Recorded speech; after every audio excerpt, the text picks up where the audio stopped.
Data को refresh करके देख सकते हैं कि कैसे कैसे कितना डेटा आएगा।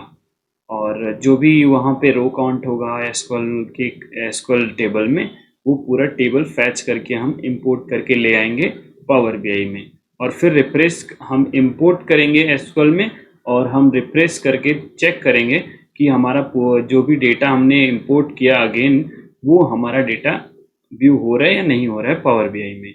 ठीक है, तो पावर बीआई को हम ओपन करते हैं यहाँ से। ठीक है, आप देख सकते हैं पावर बीआई को ओपन करने के लिए सर्च में हमने पावर बीआई डाला तो वहाँ पे शो कर गया पावर बीआई का एप्लीकेशन अभी ओपन हो रहा है। ठीक है, तो हम यहाँ पे देखेंगे कि कैसे पावर बीआई में क्या नाम है एसक्यूएल डेटा पूरा इंपोर्ट कैसे करते हैं, कैसे हम पावर बीआई में ही क्वेरी लगा दें तो वहाँ से उतना ही डेटा फैच करके आए जो डेटा हमें रिक्वायर्ड है। ठीक है, ऐसा हम करके अभी आपके सामने देखेंगे। तो आज हम यही सीखेंगे पावर बीआई में कैसे डेटा इंपोर्ट करते हैं। ये अभी ओपन हो रहा है। मैं यहाँ पे आपको ये भी बताऊंगा कि कैसे डेटाबेस क्रिएट करेंगे एसक्यूएल के अंदर, और क्रिएट करने के बाद कैसे वहाँ पे हम डेटा इंसर्ट करेंगे, और कैसे हम वहाँ पे टेबल क्रिएट करेंगे। ये सब कुछ करने के बाद हम आएंगे पावर बीआई में कैसे इंपोर्ट करना है डेटा को, वो देखने की इंपोर्ट हो रहा है इंपोर्ट करके देखेंगे। प्रॉपर तरीके से बताऊंगा, कहीं पे भी कोई चूक नहीं करना है। ये 1 बाय 1 चलोगे आप तो बहुत इजीली सीख जाओगे कैसे इंपोर्ट करते हैं। That's it. चलते हैं, अब हम आते हैं एसक्यूएल भी ओपन कर लेते हैं। ठीक है, तो एसक्यूएल सर्वर मैनेजमेंट स्टूडियो 2014 है मेरे पास। आप भी चाहो तो जो भी आपके पास डाउनलोड हो उसके थ्रू आप टेस्ट कर सकते हो, आप सीख सकते हो कैसे क्या नाम है management studio SQL data import करना है। तो हम आ गए यहाँ पे। ठीक है, यहाँ पे आपको कनेक्ट कर देना है क्योंकि मेरा लोकल डेस्क है, मेरा सिस्टम कंपनी सिस्टम नहीं है, पर्सनल सिस्टम है, इसलिए कुछ चीज़ें नहीं आएंगी। आप लोगों को लॉगिन आईडी पासवर्ड की ज़रूरत नहीं पड़ेगी यहाँ पे। लेकिन अगर आप कंपनी में काम करोगे तो लॉगिन आईडी पासवर्ड की ज़रूरत पड़ती है। तो मैं पहले आपको बता दूं कि हम पहले क्या करेंगे, यहाँ पे एक डेटाबेस क्रिएट करेंगे। ठीक है, पहले तो हम डेटाबेस क्रिएट करेंगे। तो एसक्यूएल में डेटाबेस क्रिएट करने के लिए क्रिएट डेटाबेस कमांड का यूज होता है। क्रिएट डेटाबेस, डेटाबेस नेम हम रख देते हैं पावर बीआई। ओके, तो हम इसको यहाँ से क्रिएट कर देंगे। फिर उसके बाद यूज करके हमें जब भी यहाँ पे रिफ्लेक्ट करना होता है कि कौन सा डेटाबेस दिखे, तो वहाँ पे हम इस तरीके से अगर हम कर देते हैं तो वो यूज कमांड का यूज करके हम एग्जीक्यूट कर देंगे, तो यहाँ पे सेम करंट डेटाबेस यूज होने लगेगा। ठीक है, अभी हम यहाँ पे क्रिएट करेंगे टेबल। क्रिएट टेबल में टेबल नेम लिखेंगे जिसका नाम होगा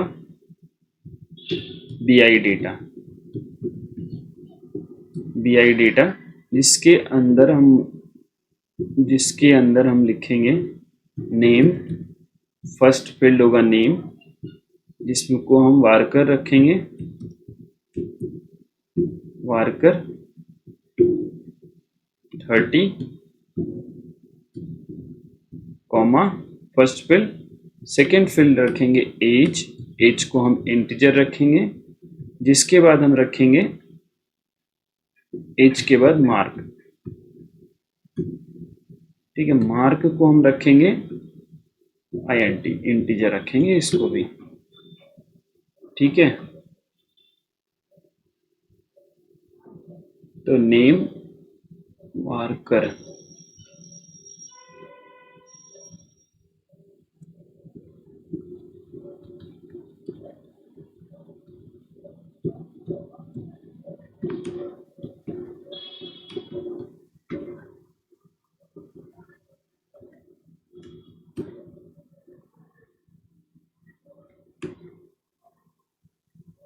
worker 30 age INT mark INT integer. अभी हम इसको एग्जीक्यूट करेंगे तो टेबल क्रिएट हो जाएगा।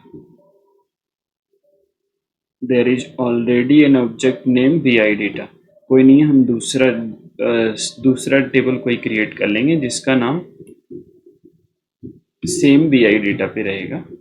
हमारे पास ऑलरेडी यहाँ पे एक BI डेटा के नाम से टेबल है, इसलिए क्रिएट नहीं हो पा रहा है, बट हम क्या नाम है सेकेंड इस तरीके से टेबल को क्रिएट कर सकते हैं, कुछ भी डिफरेंट करके टेबल नेम।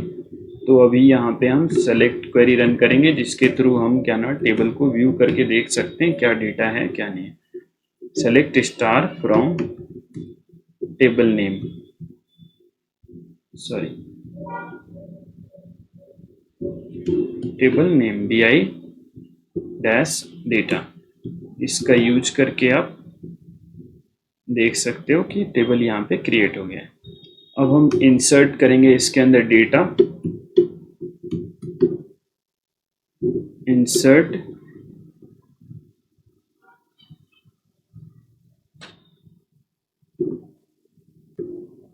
तो इंसर्ट में insert into BI table name डालेंगे, रखेंगे हम यहाँ पे। फिर उसके बाद वैल्यूज LUES वैल्यूज, जिसमें हम लिखेंगे नेम।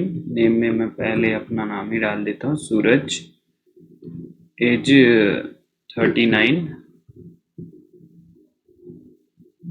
26,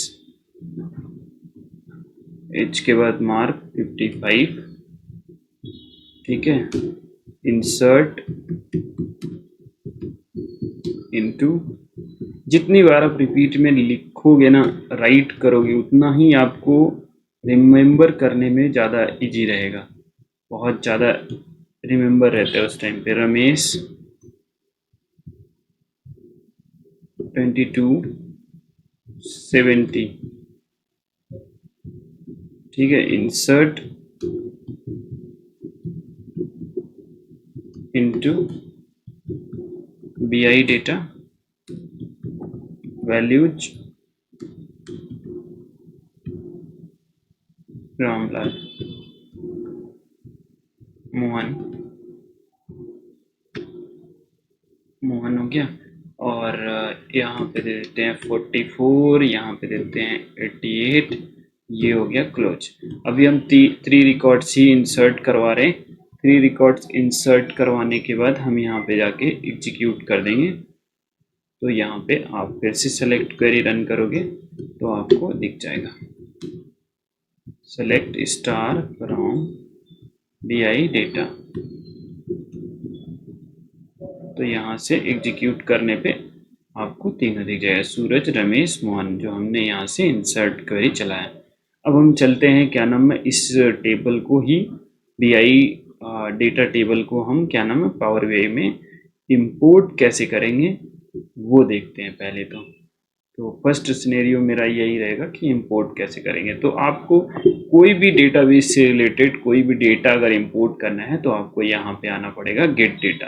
गेट डेटा पे आप क्लिक करके कोई भी डेटा आप इंपोर्ट कर सकते हो जो भी इसके अंदर फीचर्स दिए हुए हैं। Basis on that Excel data, text CSV data, XML data, JSON data, folder data, PDF data, इस तरीके से SQL सर्वर डेटाबेस डेटा, जो हम अभी क्या नाम है जिसको सीखने के लिए हम यहाँ पे आए हैं, ठीक है।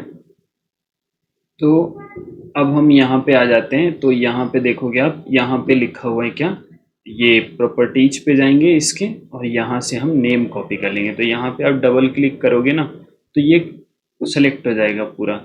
तो सेलेक्ट होने के बाद आप यहाँ से कैंसिल कर दो कॉपी करके, तो यहाँ पे आप पेस्ट कर दो। पेस्ट करने के बाद हम जाएंगे, हमें चाहिए क्या, पावर BI, हमें चाहिए यहाँ से ये क्रिएट पावर BI जो है हमारा डेटाबेस। तो इस डेटाबेस को हम इंपोर्ट कर लेंगे।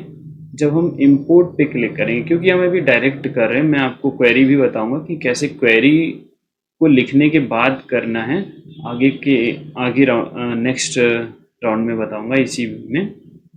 तो आप देख सकते हैं अभी यहाँ पे हमने क्या किया है,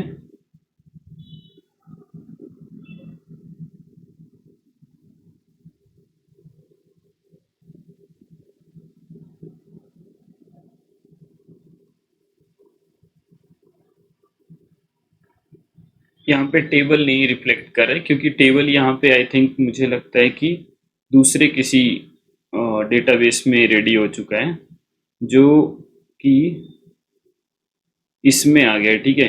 तो कोई नहीं, हम इसी डेटाबेस से इसका टेबल उठा लेंगे, पिक कर लेंगे। अगर आप यहाँ पे रिफ्रेश करोगे तो यहाँ पे आपको टेबल मिल जाएगा, सी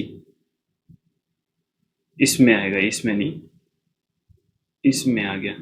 तो ये BI डेटा के नाम से इसमें टेबल क्रिएट हो गया है। तो हम BI डेटा में पावर BI इसी का यूज कर लेंगे। तो हम यहाँ पे जाएंगे फिर से अगेन, और यहाँ पे जाने के बाद मोर पे जाएंगे। मोर पे जाने के बाद हम यहाँ से SQL सर्वर पे क्लिक करेंगे। SQL सर्वर पे क्लिक करने के बाद यहाँ पे हम पावर BI के बीच में ये दे देंगे, और यहाँ से हम जाएंगे इस पे क्लिक करके, यहाँ से प्रॉपर्टीज जाएंगे अगेन। प्रॉपर्टीज जाने के बाद डबल क्लिक करके यहाँ से हम सर्वर नेम ले लेंगे, और सर्वर नेम लेने के बाद हम यहाँ पे ओके कर देंगे। तो यहाँ पे आप देख सकते हो दोनों ही डेटाबेस आ गया, लेकिन हमें एक ही लेना है तो हम एक को लेकर के लोड पे क्लिक कर देंगे। अगर कुछ एडिट करना है, कुछ चेंजेस करना है तो हम ट्रांसफॉर्म पे क्लिक करेंगे, अदरवाइज हम लोड ही डायरेक्ट करेंगे। तो अभी हम क्या नाम है, इंपोर्ट करना सीख रहे हैं, इसलिए हम लोड पे ही क्लिक करेंगे, ठीक है।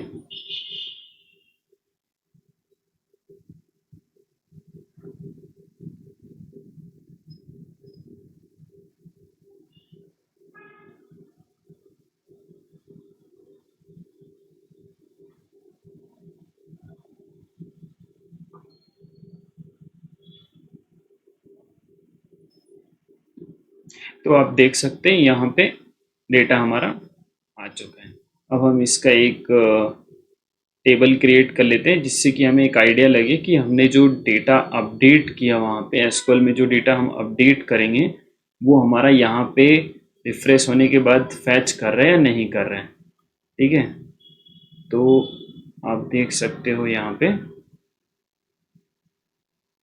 थोड़ा टाइम लग रहा है, तो अभी यहाँ पे आ गया।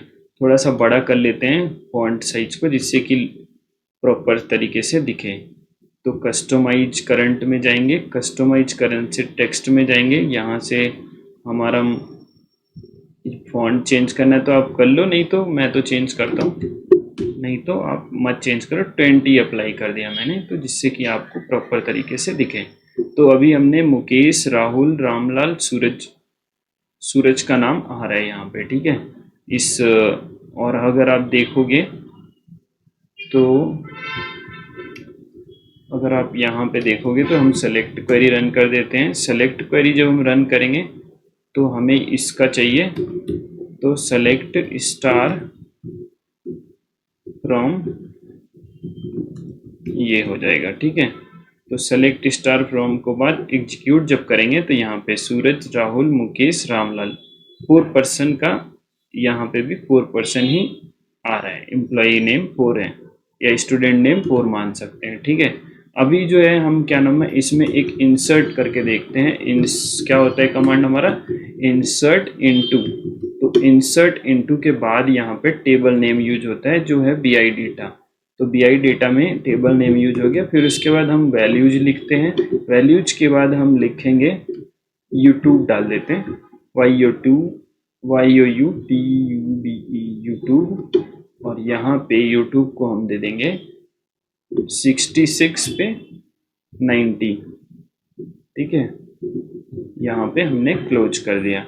अभी हम इस डेटा को इंसर्ट करके ये देखते हैं कि पावर BI में मतलब वो हो रहा है नहीं हो रहा है, फिर फायदा क्या है। ऑटोमेशन का मेन रीजन यही होता है कि हम इतना अच्छा ऑटोमेशन करें कि जहाँ से भी डेटा उठाए वहाँ से ऑटोमेटिकली पिक कर सके। ये नहीं कि आज फिर से कनेक्ट कर रहे हैं फिर अगले दिन अगला कनेक्ट करें। यहाँ पे कितना हुआ 5। अब यहाँ पे हम क्लिक करके थर्ड 3 डॉट पे आप जाओगे तो यहाँ पे क्लिक करके आप क्या कर सकते हो, रिफ्रेश कर सकते हो। यहाँ पे रिफ्रेश डेटा का ऑप्शन है। अभी रिफ्रेश होने के बाद यहाँ पे रिफ्लेक्ट करना चाहिए। तो वो मतलब इजी है, बहुत ज़्यादा हार्ड नहीं है, तो आप इजी वे में सीख सकते हो इसको। 2-3 बार 4 बार रिपीट करोगे तो बहुत बेटर है कि इंटरव्यू में आपको सोचना नहीं रहेगा बोलने से पहले। आप बोलोगे, बोल सकते हो, मतलब दिमाग में फिट हो जाएगा तो बोलना ही तो है। फिर उसके बाद तो आपको ये भी नहीं है कि ये वो करना है, इधर उधर घुमाना है किसी को, है ना। तो यहाँ पे आप देख सकते हो यूट्यूब 6690 आ गया। ठीक है, अब हम दूसरा मेथड इसमें यूज करेंगे जिसमें से मैं एक यूज करता हूँ, डुप्लीकेट क्रिएट करता हूँ सेम का। ठीक है, तो एग्जीक्यूट करने के बाद एक डेटा आ जाएगा, क्योंकि यहाँ पे जो है अभी वो नहीं हुआ है। ठीक है, अभी YouTube फिर से एक बार और हो गया, क्योंकि इसमें प्राइमरी की नहीं यूज हुआ है, तो कोई ऐसा इशू नहीं है। डुप्लीकेट कितनी बार भी मैं चाहूँ तो वो क्रिएट कर सकता हूँ। तो अभी YouTube कितनी बार दिख रहा है हमें, YouTube दिख रहा है 1 2 3 4 बार। ठीक है, अब हमें क्वेरी के थ्रू हमें कितना डेटा वहाँ पे चाहिए वो लाने के लिए हम चलेंगे अगेन होम पेज पे जाएंगे। ठीक है, होम पेज पे जाने के बाद गेट डेटा पे क्लिक करेंगे, जो मैंने आप लोगों को बताया। गेट डेटा पे क्लिक करने के बाद मोर पे क्लिक कर सकते हैं। मोर पे क्लिक करने के बाद यहाँ पे हम कनेक्ट करने के लिए जाएंगे, और कनेक्ट करने के लिए यहाँ पे हम फिर से अगेन जाएंगे और यहाँ जा कर के रिफ्रेश भी कर सकते हो। अब जब भी आप कोई डेटा इंपोर्ट या एक्सपोर्ट करते हो तो उस केस में रिफ्रेश करना होता है, जिससे कि डेटा रिफ्लेक्ट हो टेबल में, डेटा रिफ्लेक्शन को शो करने के लिए। तो यहाँ पे डेटाबेस में हम जाएंगे। डेटाबेस में हमारा ये डेटाबेस है जिसके अंदर पावर BI टेबल बना हुआ है। नहीं, ये नहीं है, ये है। ठीक है, तो इसमें जाएंगे, इसमें जा करके हम अगेन इस टेबल को उठा लेंगे, सॉरी इस डेटाबेस को उठाना है हमें। तो हमें डेटाबेस डालना होता है यहाँ पे ना, और यहाँ पे आ जाएंगे। या तो हम ऐसे इंपोर्ट ही रहने देते हैं और यहाँ पे हम सेलेक्ट क्वेरी यूज करते हैं, सेलेक्ट स्टार फ्रॉम। तो हम जो है इसका यूज करेंगे BI डेटा, हम अदर का यूज नहीं कर सकते। फिर उसके बाद जो है हम यहाँ पे एक लगाएंगे वेयर। तो यहाँ पे क्या क्या है, नेम है। ठीक है, तो हम नेम पे लगाएंगे, name where name equal to YouTube, YOUTUBE। YouTube लिखने के बाद आप क्या नाम है, यहाँ पे ओके पे जब आप क्लिक करोगे तो आप देख सकते हो कि यहाँ पे सिर्फ यूट्यूब का डेटा आया। 1 2 3 4, 4 ही डेटा ऐसा आया जो यूट्यूब का है। आप डेटा बेस नेम चेंज कर सकते हो, वैसे तो यहाँ पे अभी क्वेरी 1 के नाम से आ गया, देख सकते हो। यहाँ पे मैं एक बार के लिए मैट्रिक्स डाल देते हैं, मैट्रिक्स में नेम डाल देते हैं, मार्क डाल देते हैं, और यहाँ पे एज डाल देते हैं। तो अभी इसलिए ये एक ही में आ रहा है प्लस करके, क्योंकि एक ही है, लेकिन ये जो है ये 4 बार है। अगर आप ऐसे देखोगे तो आपको आइडिया लग जाएगा। तो यहाँ पे हम रो हो गया, कॉलम हो गया, वैल्यू में ही हम उठा लेते हैं यहाँ से नेम। तो ये क्या कर देगा, हमें काउंट दे देगा। तो हम काउंट के लिए एग्रीगेट में काउंट फंक्शन लगा देंगे। तो यहाँ पे देख सकते हो यूट्यूब 4 बार है। तो मतलब आपने सीखा कि कैसे फर्स्ट बिना क्या ना क्वेरी के भी हम इंपोर्ट कर सकते हैं डायरेक्ट टू डायरेक्ट, और आपने सीखा कि कैसे हम क्वेरी का यूज करके भी क्या नाम है हम उतना ही डेटा फैच कर सकते हैं जितना कि हमें डैशबोर्ड के लिए रिक्वायरमेंट है। जिससे कि सिस्टम भी हैवी ना हो और हम डेटा अच्छे से प्रेजेंट कर सकें। तो इसलिए यहीं पे क्या नाम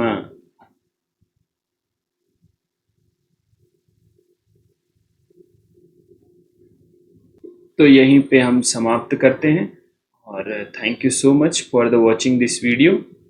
मिलते हैं नेक्स्ट वीडियो में।